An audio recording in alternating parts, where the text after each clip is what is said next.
What I would like to do today is to cover LO4 Learning Outcome 4 around ethical leadership and ethical decision making. And let's see how it goes. Hopefully, more people will join us as we go along. So I will upload this updated version of the slides to Moodle. So just a quick refresher. We said leadership is about influencing people to achieve goals or a goal. So that's the key idea behind leadership, is to influence people to achieve a goal or goals. So there's that idea of what is the goal. You need to, as a leader, make that task or goal clear. You need to have that interpersonal skill in relating with people and the power to influence others. Now, as we've looked at different definitions of leadership, we've seen that there are different aspects of leadership. Today, we'll spend a bit more time concentrating on ethical leadership, but before we get there, we'll just look at a few other more common models of leadership and how they ignore ethics, and then we'll move on to ethical leadership. So, the Blake and Moulton managerial grid looks at leadership, which is often one of the things many managers also do. It's many managers also double as leaders or exercise leadership ability. And what Blake and Moulton did is they focused on two dimensions of leadership. So one, on the left-hand side, you can see they call concern for people. So how much is the leader concerned with the people and how they're feeling, how they're doing, their development, their satisfaction, their motivation, their engagement, and so on. And the second dimension you can see there is concern for the task or for the goal or for productivity, for production. And based on these two dimensions, they have five main styles of leadership, right? Which are based on the graph or the ranking on the grid. You can call 1.1, 1.9, 9.9, and so on, based on the numbering score for each of the two dimensions. So, for instance, 9.9 scores 9 on concern for people and 9 for concern for production. So, we'll call that 9.9. Whereas 1.9 scores 1 on concern for production, but 9 on concern for people. So, that's why I will get the number 1.9. So, let's look at those very quickly. So 1.1 is what we call impoverished management. Very low concern for people, very low concern for the task. So they're mostly concerned about themselves and their career ambition and their own selfish interest as a leader. And obviously, this is a very bad style of leadership. 1.9, they call country club management. You can see it here. This is very high concern for people, very low concern for the task or goal or production. So they end up being very friends with your leader. Leaders are very friendly with everybody, but to the extreme and to the detriment of not being now able to discipline their employees or get them to focus on tasks and demand performance and have strong or difficult conversations with them where they're underperforming. So country club management is all about the leader being best friends with people rather than actually helping them through supervising them and helping them to get tasks done. 9.1 is task management. That's the opposite. Here you see 9.1. This is very high concern for production or for the task, and they ignore the needs of the people, the feelings, the motivation, the desire. So they don't care how the people feel, what they are going through, how they are suffering, or the impact of the work on them. They just ensure that people get work and the task done. And often this can lead to stress and burnout because in the short term, people will, kill themselves to get the task done, but then they're not meeting their other needs, their personal needs or career needs. So very short-term approach.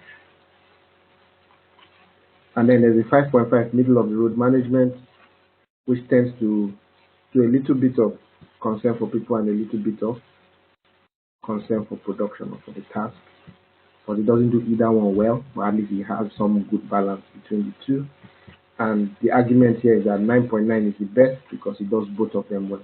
Very good concern for people, very good concern for the task, and he manages to do both simultaneously at the same time. So obviously, as an example of critical analysis, you can critique this grid. The advantages obviously is you can help managers identify their weaknesses in either concern for people or concern for production and where they can improve and so on. You can use it to appraise the performance of managers in terms of their leadership ability and so on. But in terms of the drawbacks or disadvantages, the major one is it looks at only two dimensions. Leadership, for instance, it ignores the ethical dimension as an example. So we need to look at other models of leadership, not just one model of leadership.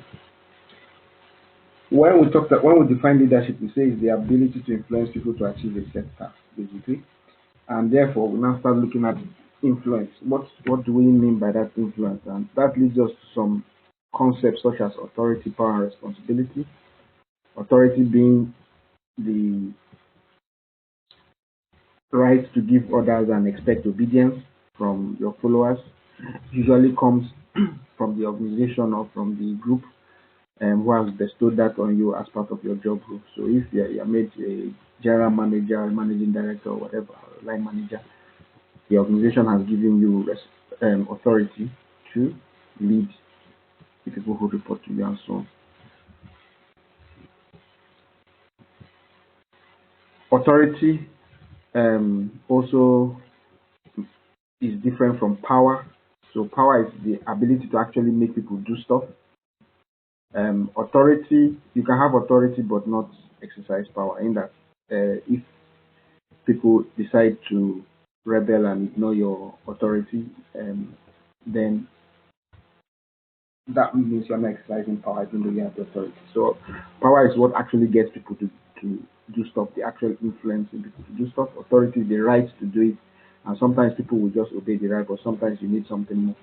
And responsibility is who is held accountable for the outcome or the consequences. So you can't delegate responsibility. You can delegate tasks. You can delegate authority. So if you have a responsibility to ensure that 20 cars are manufactured in this month in the factory, you can delegate the tasks to groups of workers and so on and so forth. But the responsibility, the consequence, if that doesn't happen, still rests with you. You are the one who will be held accountable if at the end of the month you will not produce 20 cars. So some problems we find with leadership: one is having responsibility without authority. So where you have responsibility, you'll be held accountable for something, but you don't have the authority, then there's a problem. So for instance, a manager may be held responsible for the timekeeping of his team, whether they're punctual, whether they're late, and so on. But he doesn't have the authority to discipline people who come late. So then that will be that was a problem, and you demotivate the manager because you are holding him accountable for something he doesn't have the power or the authority to actually influence.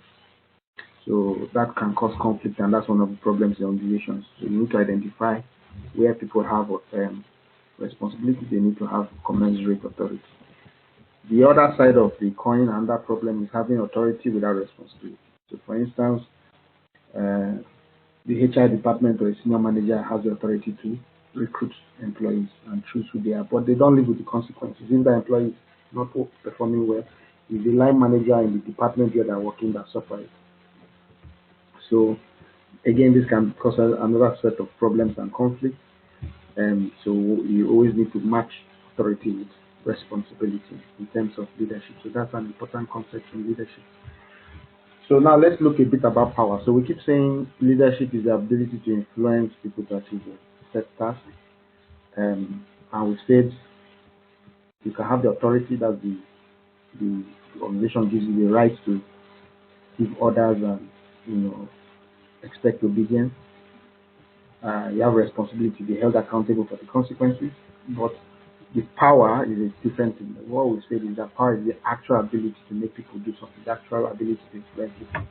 And when you look at authors like French and Raven and Hesse and Blanchard and so on, we've identified different sources of power, different types of power. So the first one is what they call legitimate power.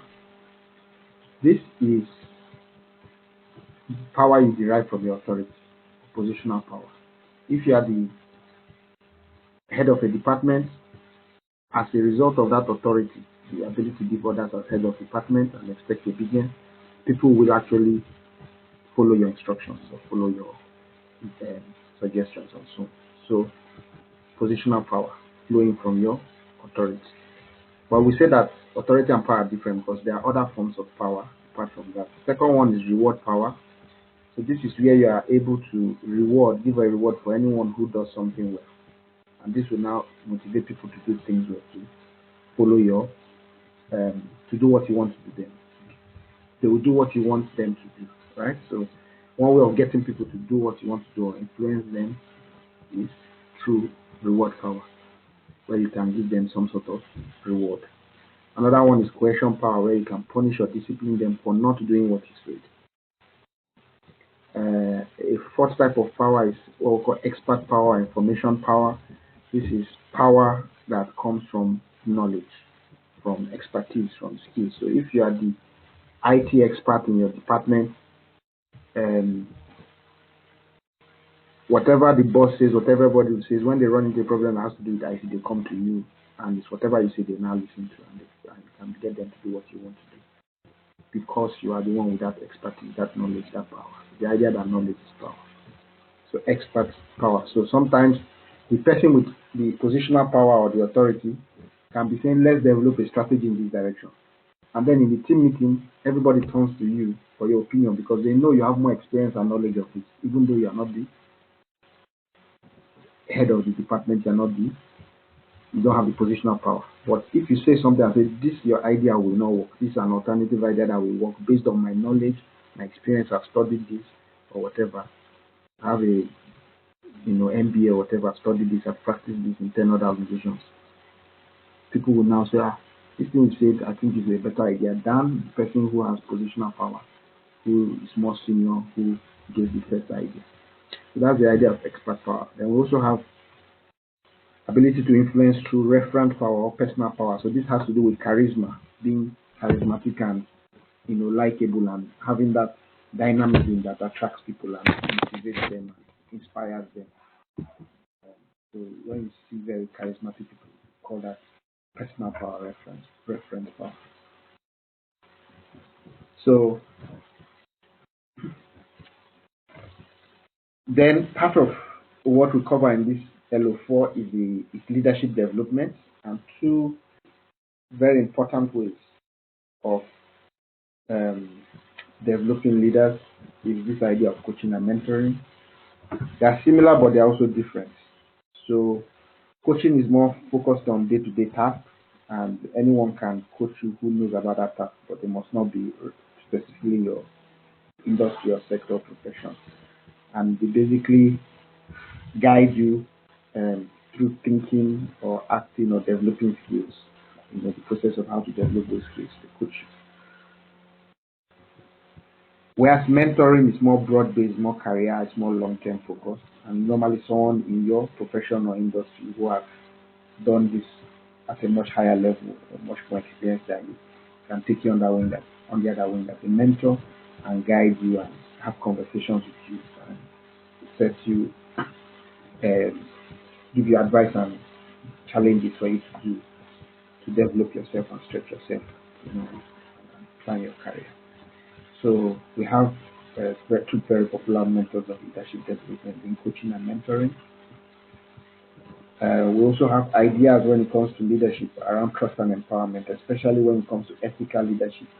You have a trust-based leadership where you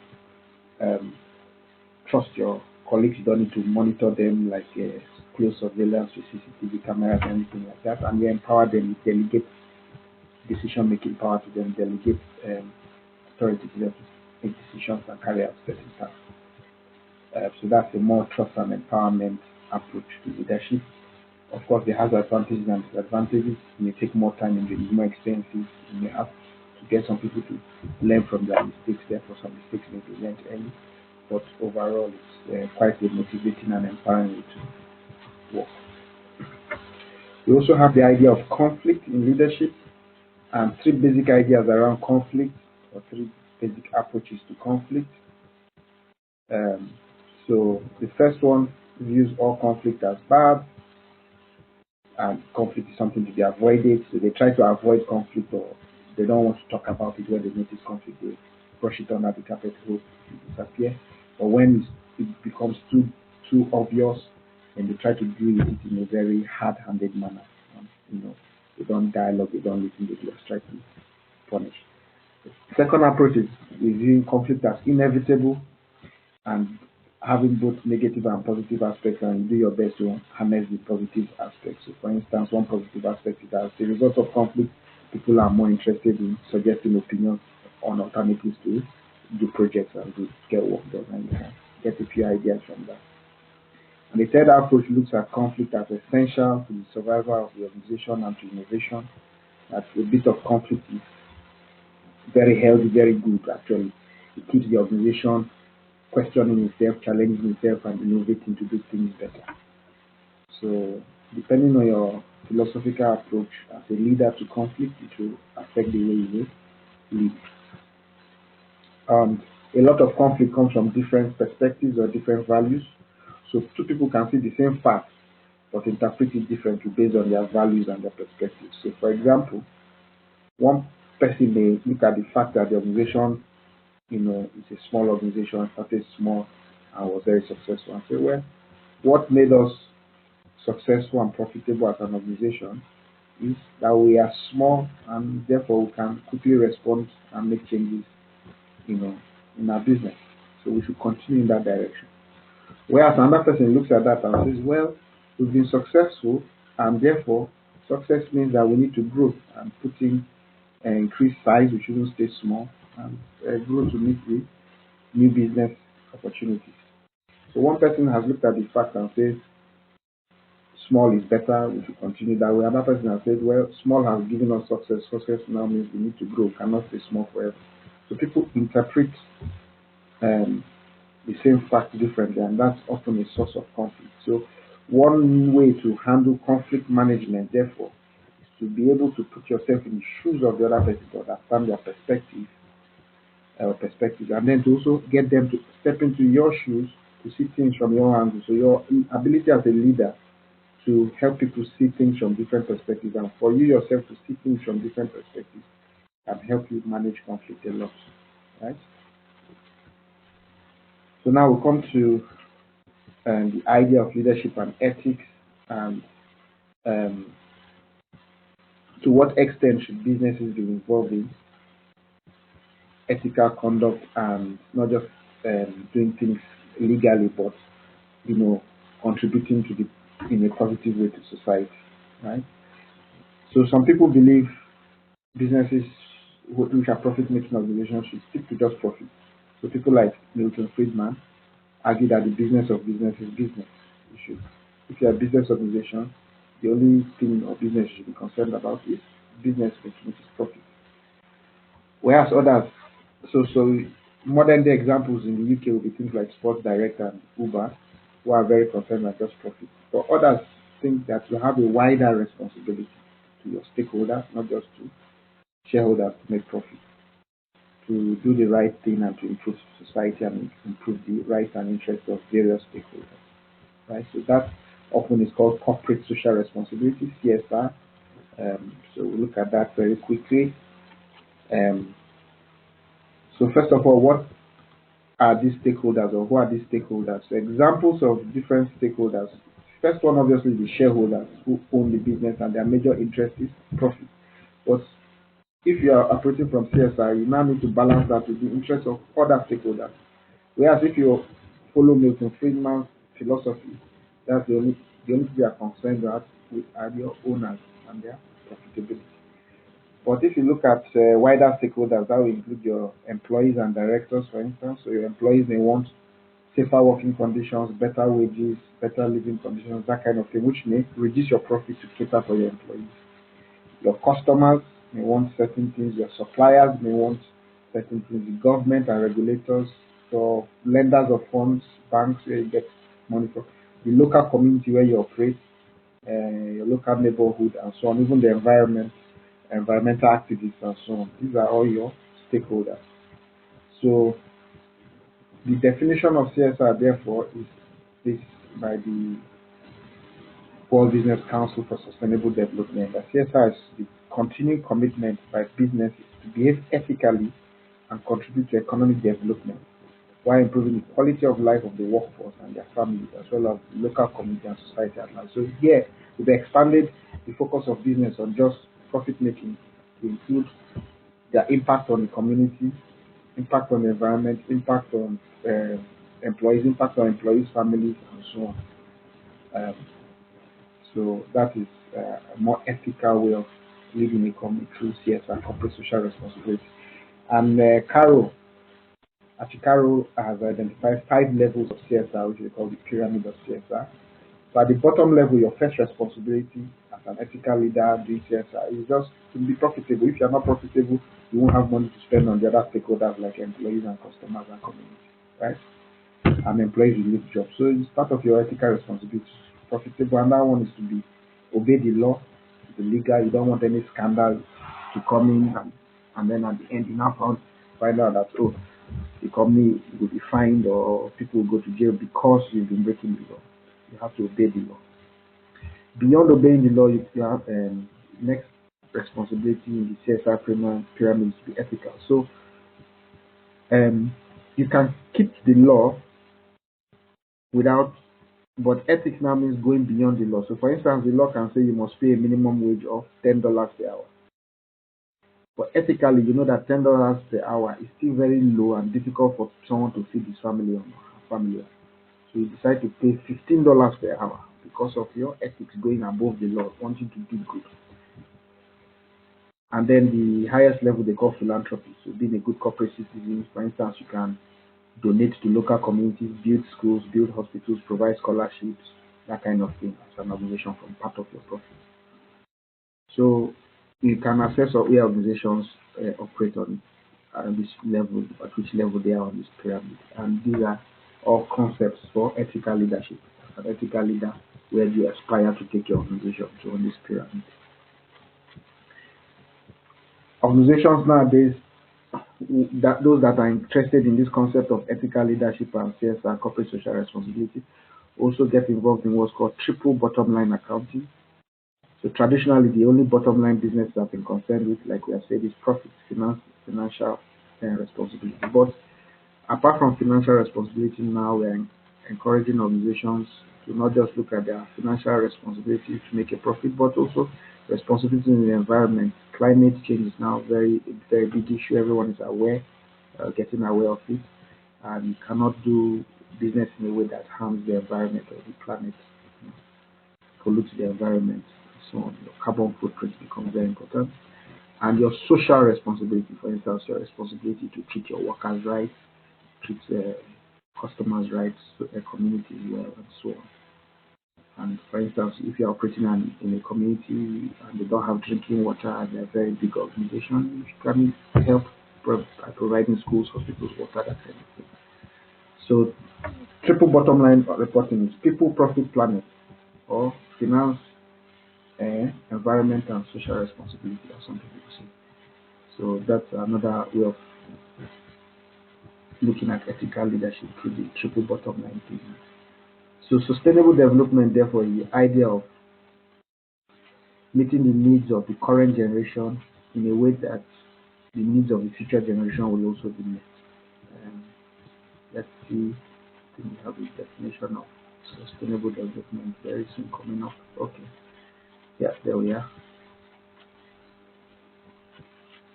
Development that meets the needs of the present without compromising the ability of future generations to meet their needs. So a lot of organizations now want to act sustainably. They want to use resources, natural resources, use the environment in a way that in 100 years' time, the future generation will still meet it. planet that with good drinking water, with good weather, with good resources, will not kill the environment, right? Will not deplete the natural resources to the point where everywhere is now toxic. So it's a very important idea, this idea of sustainability, using things sustainably in business, where we do business.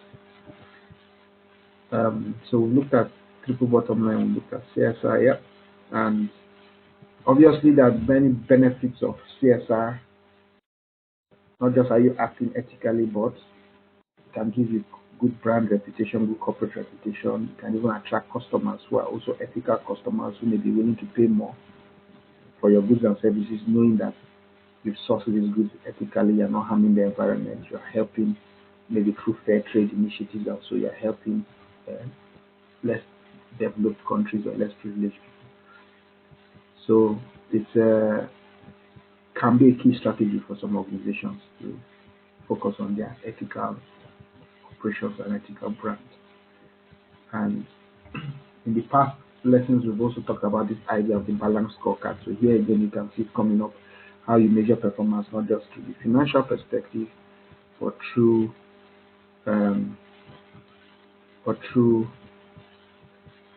looking at how you treat your customers, how you treat your employees, internal perspective, your ability to innovate, and so on.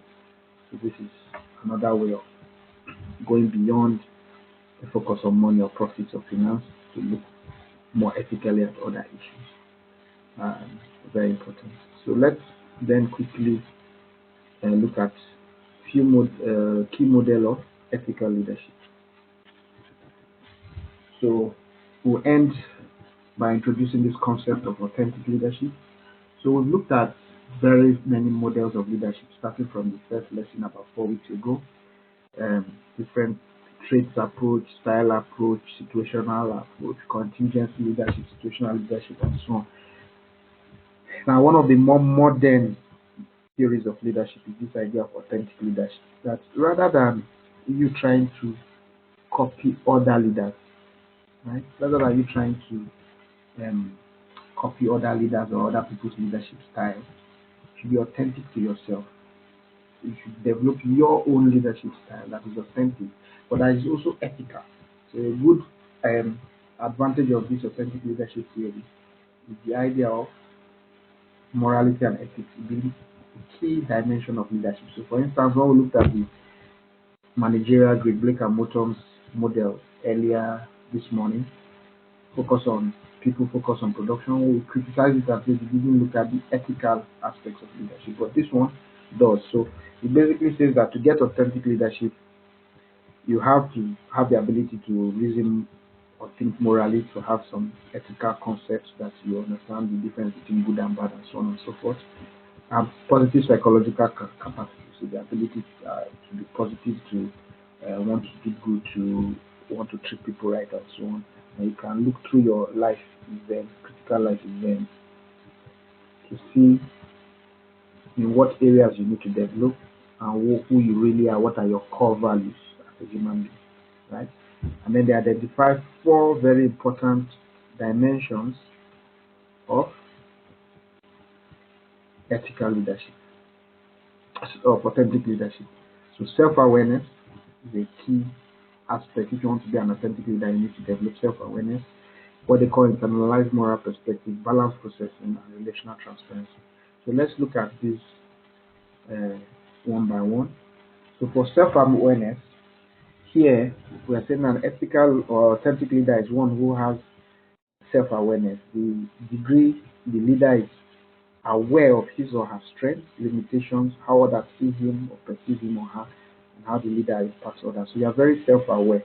So we say that rather than following other leadership models, trying to copy other people's leadership style,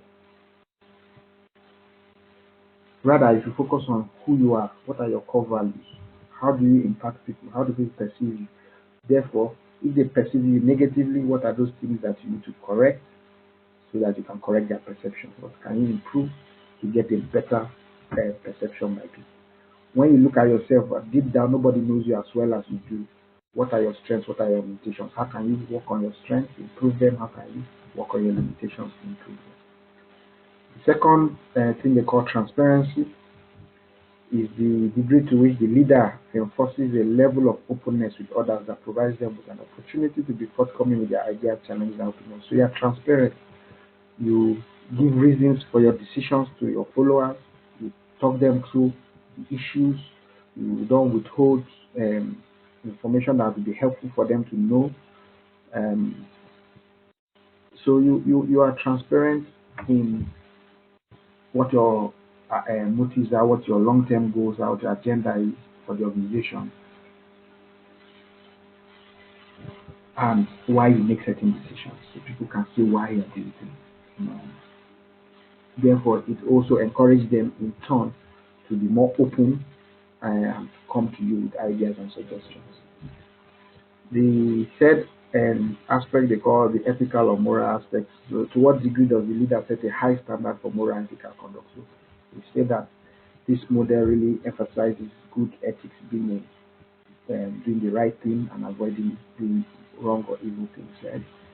So, high ethical standards. So, ethical conduct very important for the leader.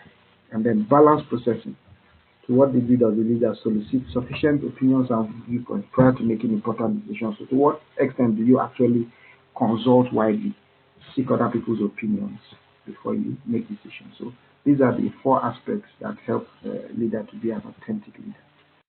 So some practical things you can do to measure yourself or develop in this area. So for self-awareness, you seek feedback to improve your interactions with others. So when you interact with others, you go back and ask for feedback and say, how do you see my leadership and so on? Where can I improve? Accurately describe how others view his or her capabilities. So you're not living in a different world. You're actually connected to how people really perceive you. You're not just listening to people who will flatter you and lie to you and make you feel good, but you are listening to those who will tell you the truth, whether it's good or bad about your leadership style. So relational transparency, say exactly what you mean. Don't speak like a politician and nobody can pin you down to what you exactly mean, but actually say what you mean so people can see where you stand on issues, and be truthful and consistent with your core values. Are you willing to admit mistakes when you are made? Those are a key issue of transparency rather than shifting the blame to others. The internalized moral perspective so demonstrates beliefs that are consistent with your actions. So you do what you do what you say. So often we say leaders should. There are two types of leaders: those who want you to do what they say and but they themselves don't do it. So it's not just do as I do, but not just do as I say, but do as I do. Follow my example, not just my words. So make decisions based on your core beliefs. So you should know who you are, what your core values are, what your ethical values are, and stick by them. Balance processing. So receive views that challenge your deeply held positions. So when you consult, be open to consult for people who will be critical of your suggestions, critical of your ideas. Don't just consult people who will support your idea, so that you can get a balanced view of each. And then listen carefully to different viewpoints before coming to conclusions. Right? So these are the key aspects of authentic leadership, and it's a more modern leadership theory that emphasizes ethical leadership. So we've covered ethical decision making and corporate social responsibility in the organization, and it's quite interesting concepts we've covered today. So are there any questions? Any questions?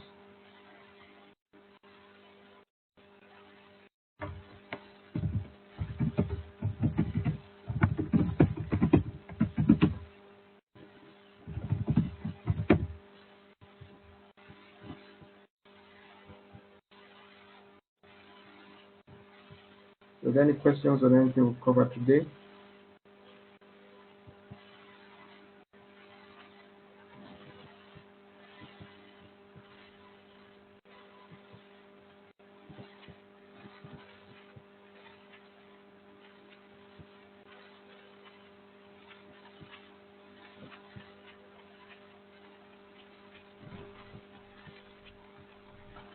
Any questions? Anything you want me to clarify?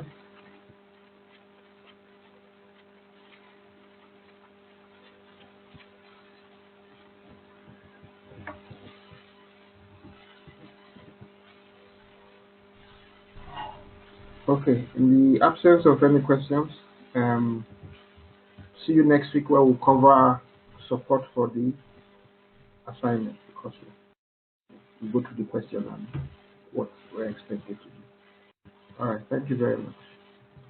Bye.